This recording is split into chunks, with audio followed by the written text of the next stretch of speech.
Ça dit quoi? Aujourd'hui, petite séance rapide à la salle. Donc là, j'arrive bientôt à la salle. C'est une séance un peu du soir. Il y aura du monde à la salle, c'est un peu chiant, mais bon, on fait avec. Hein. On fait ce qu'on peut, tu connais. Hein.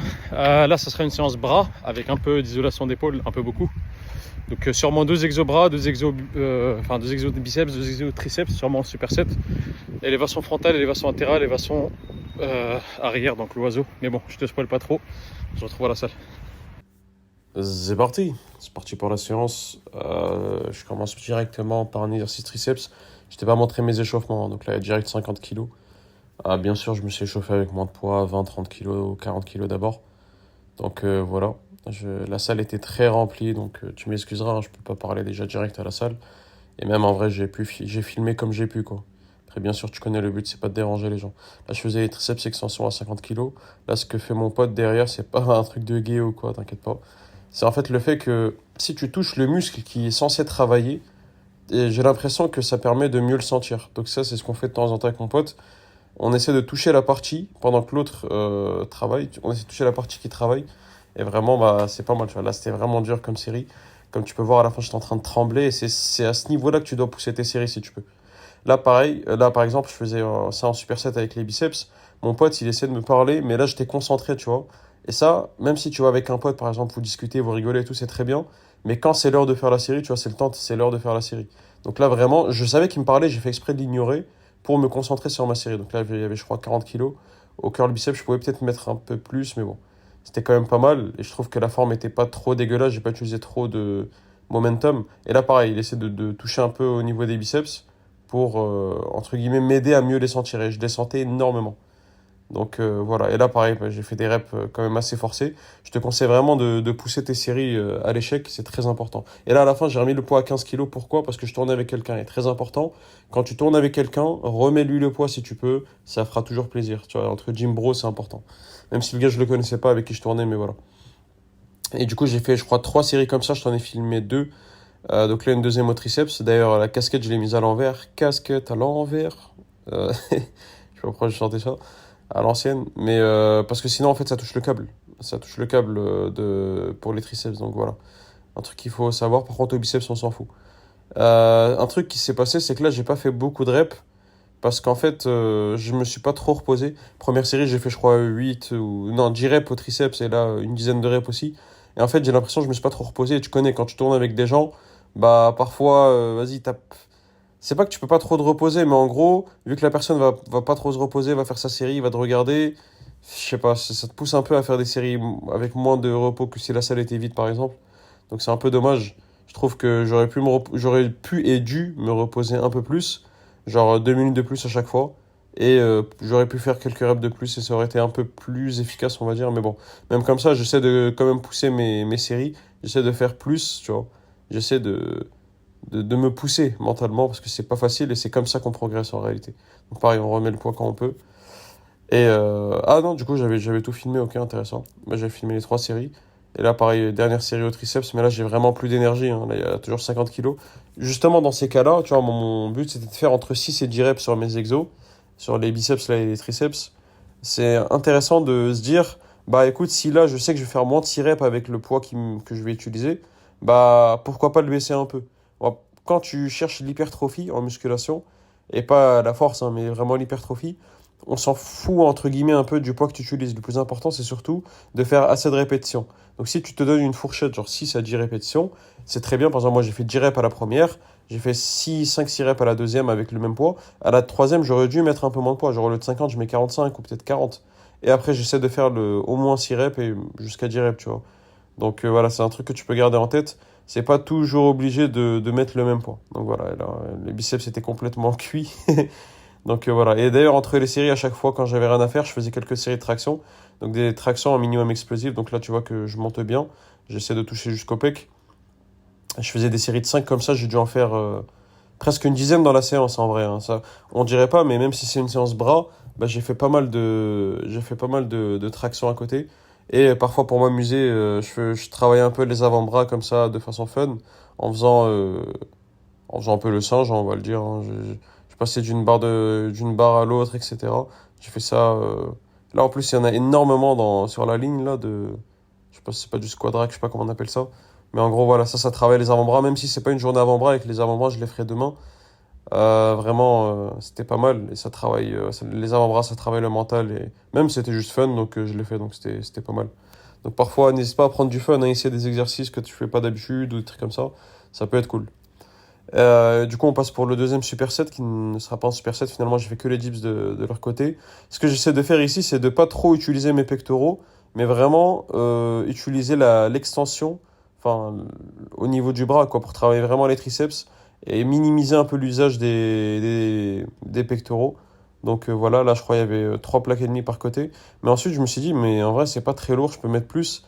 Donc j'ai commencé à mettre plus lourd. Là, on le voit pas, mais il y a 10 kilos de plus par côté pour cette série-là. Donc il y a 4 plaques là en fait, ou je crois, hein. Je me souviens plus exactement. Et en fait, on voit que, comment dire, déjà on voit les muscles qui ressortent bien, en vrai, les épaules, les triceps, tout ça, ça fait plaisir. Alors que j'ai pas encore travaillé les épaules. Il y a un gars sur TikTok qui me disait, ouais, Archie, t'as pas d'épaules, frère, qu'est-ce que tu me racontes? Regardez les épaules, elles sont là. Bref, donc là j'ai vu qu'en fait je pouvais mettre beaucoup plus lourd. Je me suis dit, tu sais quoi? Et en plus, c'était un peu un truc d'ego avec mon pote qui est juste à côté là. Je lui dis go mettre plus de poids. Donc là, j'ai fait quelques reps avec 4 plaques. Et là, j'ai fait avec 5 plaques. Bon, c'est tellement lourd que je peux faire des dips au poids du corps. Et pour baisser la machine, il faut que je me force, je suis avec mes pieds, avec le cal là pour me baisser. Et du coup, là, j'ai fait quelques reps avec 5 plaques. Donc je crois que j'en ai fait 3. En réalité, j'aurais pu en faire plus, mais bon, je m'étais arrêté là. Ah non, j'en ai fait 4. 5. Wesh, je suis chaud. 6. Ah non, j'ai rien dit, en fait, j'en avais fait pas mal. Et là, il y a 10 kilos de plus par côté. Ah oui, et c'est là, j'en avais fait 3. J'avais mis 10 kilos de plus par côté. Là, il y a 5 plaques et demi. Le max, c'est 6 plaques sur cette machine, d'ailleurs, sinon après, ça tombe. Et j'ai fait 3 reps. Mais ça, on va pas se mentir, c'est un peu de l'ego lifting. C'est pas nécessairement nécessaire, si je peux dire, du coup. En vrai, il n'y a pas besoin de mettre aussi lourd. La série d'avant, j'ai fait 6 reps, déjà, c'est pas mal. Et j'aurais pu faire plus que 6 reps, j'aurais pu en faire une dizaine. Mais voilà, quoi, enfin, l'ego lifting, c'est intéressant dans le sens où ça te pousse un peu plus loin que ce que tu fais d'habitude, mais il n'y a pas besoin voilà, quoi, de te tuer en mode tu fais trop peu de reps, etc. Le but, c'est pas du powerlifting, c'est toujours du bodybuilding, en tout cas pour moi. Mon but, c'est de développer la masse musculaire et je pense que si tu regardes ça, toi aussi. Donc voilà, parfois c'est cool avec les potes et tout de mettre un peu plus lourd. Déjà, fais attention à pas te blesser. Moi, je sais ce que je fais, hein, je fais ça sur des exercices qui sont pas trop dangereux et tout. Mais voilà, donc là. Après les dips, je suis passé à un superset pour les épaules, donc je fais l'avant de l'épaule. D'ailleurs, il y a beaucoup de gens qui disent ouais, l'avant de l'épaule, il est déjà trop développé. Oui et non. En fait, certes, il est un peu plus développé que l'arrière, mais c'est pas une raison pour pas le travailler. Il faut plutôt travailler plus l'arrière que l'avant, mais il faut travailler l'avant aussi. Donc voilà, et j'ai fait ça en superset avec des élévations latérales, qui sont pas très très belles d'ailleurs, parce que j'ai pas trouvé le poids qu'il me fallait. Il me fallait 14 ou 16 kilos, là il y avait 18 kilos, je crois. Et c'était super lourd en vrai. J'ai fait quelques reps, mais j'utilise un peu de balancer, ce qui n'est pas la fin du monde, hein. Mais bon, j'aurais préféré mettre un peu moins de poids et un peu plus contrôler mes répétitions, c'est un peu dommage. D'ailleurs, là, j'ai bien pris, je suis assez content de mon physique, en débardeur comme ça, avec ma grande démarche là. Franchement, on voit bien les épaules et les bras qui ressortent, ça fait grand plaisir. Donc j'avais fait 3 séries d'élévation frontale et d'élévation latérale, ou 2 séries, je sais plus. Et après, bon, je t'ai pas tout filmé. Et après, j'avais fait les biceps comme ça, là, en incliné. Là, pareil, on voit le bras qui ressort bien, le biceps qui sort bien, le triceps derrière qui est bien congestionné. Mais je trouve que je manque un peu d'épaisseur au niveau du bras. Genre, entre le biceps et le triceps, c'est comme si qu'il y avait un trou un peu, je sais pas comment dire ça. Donc, là, mon prochain objectif, c'est vraiment de travailler le brachial. Je vais commencer à me mettre à beaucoup travailler le brachial, donc en faisant du curl marteau et d'autres exercices du genre. Je te tiendrai au courant de ma progression. Ah oui, et avec ça, ce que j'ai fait du coup, en superset, c'est de l'arrière d'épaule avec l'oiseau, je crois que ça s'appelle. J'avais mis au début 12 kilos, c'est le poids que j'ai utilisé à l'époque, mais comme ça fait longtemps que je n'ai pas fait cet exercice, finalement j'ai beaucoup progressé. Là, j'ai pris 18 kilos comme aux élévations latérales. Et voilà, j'ai fait quelques répétitions avec cet exercice-là. Franchement, un super exercice pour l'arrière d'épaule, mais je trouve que je devrais faire peut-être un exo de plus pour l'arrière d'épaule dans mes séances au lieu d'en faire qu'un seul. Je pense que ça devrait être mieux, mais bon. Ça signe la fin de la séance et je te montre le posing. Donc là, un petit posing. Bon, la lumière n'était pas la meilleure, j'étais pas au meilleur endroit, etc. Bon, c'est pas très grave. Le but, c'était de check un peu qu'est-ce que ça donnait quoi, pour le pump au niveau des épaules, au niveau des bras. Bon, le pump au niveau des triceps avait un peu disparu. Il me restait que au niveau des biceps et un peu au niveau des épaules. Parce que les triceps, ça faisait un moment que je les avais fait. Ça faisait genre 30-40 minutes avant ce moment-là. Mais bon, écoute, assez content du physique comme d'hab. la sèche continue. Donc là, il faut que je perde encore un peu de poids. J'ai 8 kilos à perdre à peu près. Mais je suis assez content. Regarde, le biceps qui ressort super bien.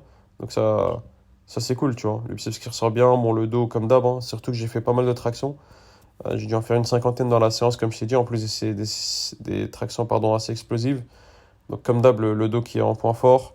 Les pecs, ça va, qui commence à bien ressortir. Et en général, voilà, le physique s'améliore. Donc assez content de cette séance. Je te retrouve juste après pour le récap de fin de séance. On est au retour de la séance, très très fatigué. J'ai fait un peu trop de choses dans cette séance. Je me suis un peu fatigué, j'ai un peu ego-lifté, j'ai fait plein de choses. De toute façon, j'ai dû te le dire pendant le... Comment on appelle ça, voice-over. Mais là, je suis un peu plus, je suis fatigué, je suis KO, je dois rentrer, j'ai envie de manger. J'ai mal au bras, j'ai mal partout. Je suis fatigué, c'est vrai que j'ai rien dormi cette nuit, j'ai dormi 4 heures. Même pas, j'ai dormi 3 heures, j'ai dormi de 1 heure à 4 heures à peu près. Donc je suis KO, je suis fatigué, tout ce qu'il me faut c'est un peu de repos. Sachant que j'ai un truc à rendre là pour les cours. J'ai un truc à rendre pour les cours. Demain j'ai un TP noté, il faut que je bosse un peu parce que je suis pas trop prêt. Elle est dure la vie, hein. Mais bon, on continue de s'entraîner, on s'entraîne quand même. Et on filme quand même et on fait la vidéo du jour, hein. C'est important. Donc qu'est-ce que j'ai pu tirer de cette séance? Ego lifter c'est cool, mais ça fatigue. Ouais, en vrai tout simplement. Ego lifter c'est cool. Là je te mens pas, j'ai clairement mis trop de poids et c'était fait exprès, tu vois. J'étais avec mon pote, on s'est fait un délire.